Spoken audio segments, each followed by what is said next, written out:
Good morning, everyone. This is Nancy, the Kentucky Garden Gal, and I am coming to you from Zone 7 in South Central Kentucky. So, one of the best things about being a gardener is first thing in the morning, grabbing a cup of coffee and running out to the garden. Now, I'll always go out, check on the chickens and the bunnies, but the next thing is to look at the plants and see what's going on in the garden. And I wanted to show you this. We are mid-August, and it is just the perfect time to be gathering seeds from your garden for next year. So what you're looking at right here are gladiolas. And these gladiolas have formed seed pods. That is seed right there. So what I am going to do, just as soon as I finish this video, I'm going to come in and I'm going to cut these off and I'm going to lay them up and let them dry, and then next spring, now we all know that gladiolas are planted, they have a corm. So I'm going to plant these seeds in the spring in the hopes that they will form the corms for gladiolas. But can you imagine how many hundreds of gladiolas potentially are in these seed pods? And it's really just so easy and so simple, yet so satisfying. And like I said, I'll come in, I'll clip these off, I'll lay them on newspaper where they can completely dry out. And then at some point, when I'm sure they're dry, I will empty these seed pods and save those for spring. But let's go look at some other seeds that I've already saved. This is my little workstation, and I'll show you what I have already done. And for cutting off anything, I really like these little needle nose cutters. And I'll tell you, they have these at the Dollar Tree. They're for $1.25, and they're not very durable, but I usually buy 5 pairs, and I literally go through them. And I always forget to save a pair just to collect seeds. But here's all you need. You need something to cut the pod off with. You need something to put under it to gather it. And in this case, as you can tell, this was a tomato, and I had just laid the tomato on here, let it dry, and then there it is. I had 6 seeds from this tomato, and it's an heirloom I bought from the Amish, 2023. And y'all, it's as simple as this. You just need some envelopes to put your seeds in, just envelopes, and then something to put under to collect your seeds in or let it dry in. Now in this case, I'll show you this. This is a green pepper. And I just decided to save some of the seeds. So as I was in the kitchen, I was making spaghetti. I just took some of the seeds, put it in this paper towel, and then let it dry. I had laid it out on the table, but as you all know, we have a cat, and she likes to be right in the middle of everything. So I will put this in an envelope, what it was, where I got it from, and in the year. But look at this. Remember the sunflower festival that I went to? I put up a video last weekend, I think it was. This is sunflowers. She was selling her flowers $1 a stem. And I ended up getting 8 of the sunflowers and 7 of the zinnias. But look at these. You know, there goes a little ant. Okay, see that right in the center? This part right here is your seed. So as you can see, there's not a lot of seeds in these flowers.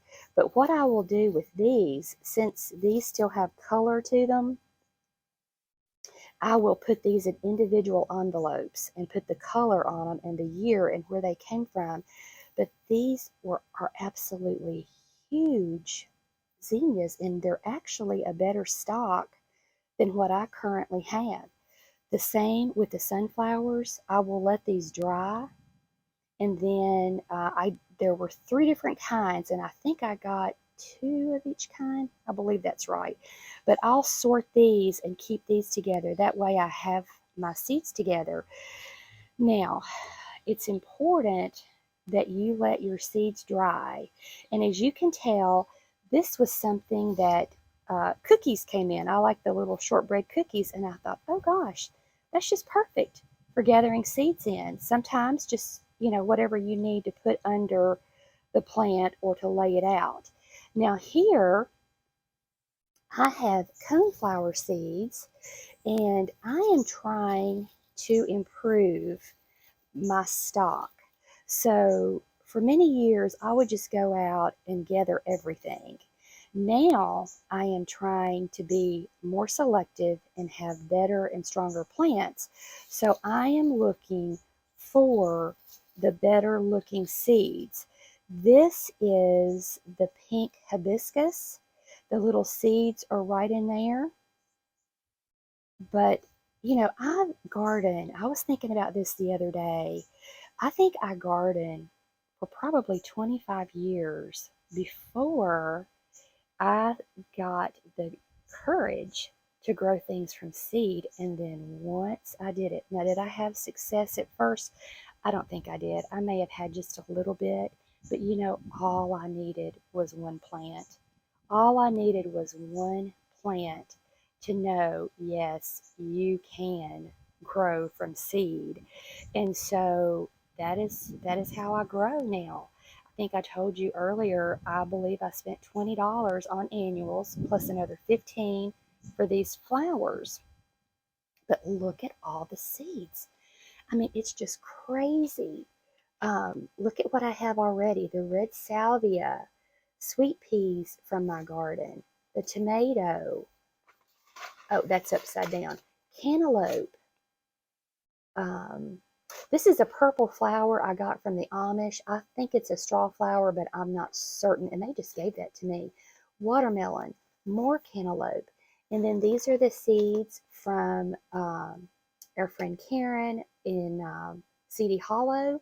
I have another order on the way. My friend Shirley sent me some dark pink columbine seeds. I got those in the mail yesterday. Actually, just put a picture up on the Facebook page. So if you don't follow that, it's Kentucky Garden Gal. We'd love for you to follow, and then you'll see what Miss Shirley sent.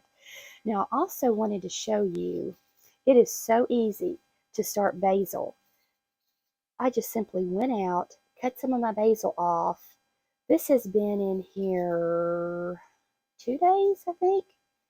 And this is the seed pod. If you wanted to save your seeds and grow your basil from seeds, these are actually the seed pods right here.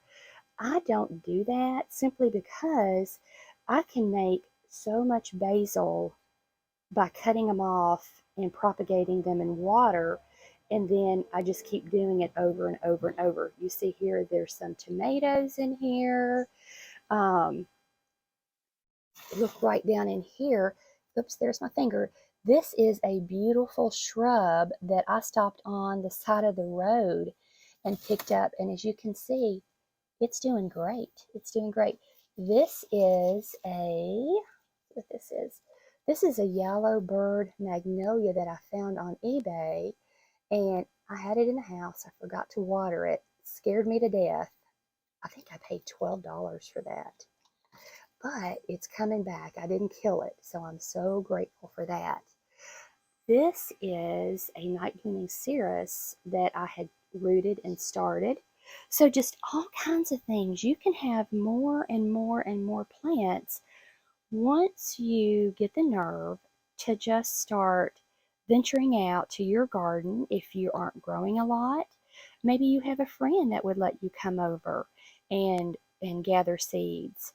Um, if I'm in a public area and I see something that, clearly it is not on um, you know, I wouldn't never would go to someone's yard or anything like that. But if I'm in a park or something and I know it's not restricted, I'll gather a seed or two and stick it in my pocket and bring it home.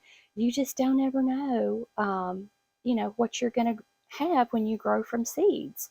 Look at the acorn. Look at the oak tree. The huge oak tree starts from one tiny acorn. So I hope you've enjoyed this video. I hope it's given you the courage to go out. You don't have to know what you're doing. You don't have to know exactly. If you can just get this far, um, I'm happy to answer questions. I know Miss Joyce asked about saving hollyhock seeds, and unfortunately, my hollyhocks did get rust this year, so I had to cut them all down and treat the area.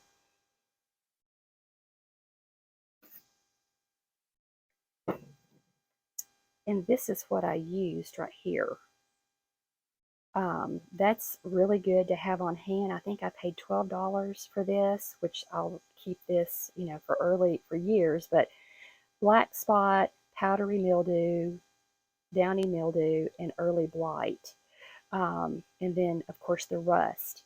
But I just mix that up, keep some in a spray bottle, and go to town. So getting back to my original thought, I don't have any hollyhock seeds now, but I will tell you, cut off the flower, and then the hollyhock seed it's a little tiny black seed.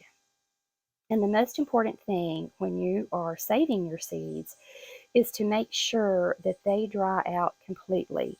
Now, do I have some seeds stored in glass jars and plastic or Ziploc, the Ziploc bags? I do. But you have to make sure there is absolutely no moisture in those seeds. And I'll actually take these out and put these in the pool house because I don't want the birds to get to these and get my seed. And I'll just let those completely dry out. And then look at all the seed that I have for next year.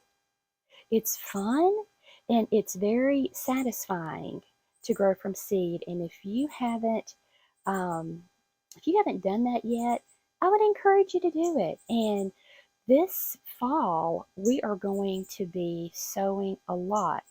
Direct sowing, which means we are putting it directly in the ground, mainly biennials that need to go in the fall and winter over in the ground. But I will walk you through that. In fact, some of Miss Karen's, the poppies, I'm going to do that with. And I think she sent me some hollyhock seeds too, so those are in there. And amaranth. She also sent me amaranth. So I will have all of those seeds that we will start by direct sowing in the ground this fall. And then we'll have flowers. We may not have flowers this coming spring and summer of 2024, but we'll at least have a good start on the foliage. And then we may not have the actual flowers until the next year. But you have to start somewhere. And when you go and buy a plant at the nursery, if you're getting a 1 gallon perennial, most of the time you pay at least $12. So think about, which now these are annuals, but think about all of the seeds. Think about all the plants just in this one coneflower or echinacea. It's just amazing how affordable gardening is when you learn to grow from seeds. But thank you so much for watching this video, for supporting this channel. I know there are so many gardening channels out there, and I just appreciate each and every one of you. I just love that we're all growing and learning together. And like I always say, I will die not knowing all there is about gardening because it just seems like there's so much more to learn. Thanks for watching, and you all have a blessed day.